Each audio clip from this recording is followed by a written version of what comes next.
Is this a historic flashpoint when it comes to US-China tensions? We also had in that statement from the embassy saying to us that, if the meddling continues, there will be countermeasures.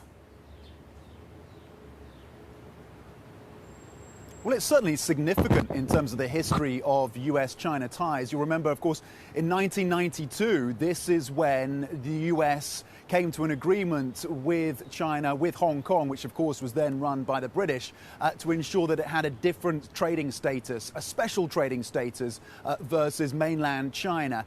And that has continued up until the present day. So tariffs that are implied or applied to mainland China by the US do not apply to Hong Kong.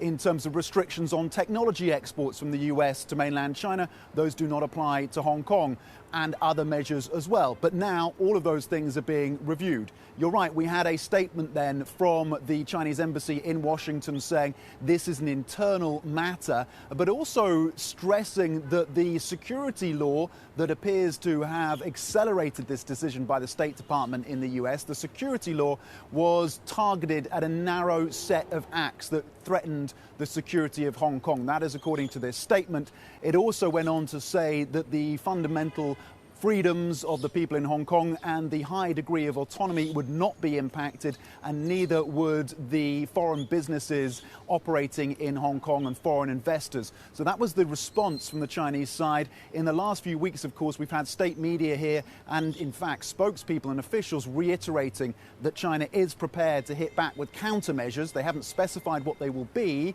but we know they do have this unreliable entities list that they could resort to. So, yes, we've had this response now from China. Of course, Pompeo going to Congress saying that there is no way that you can say now that Hong Kong has a high degree of autonomy, and we know that the Trump administration are looking at their options.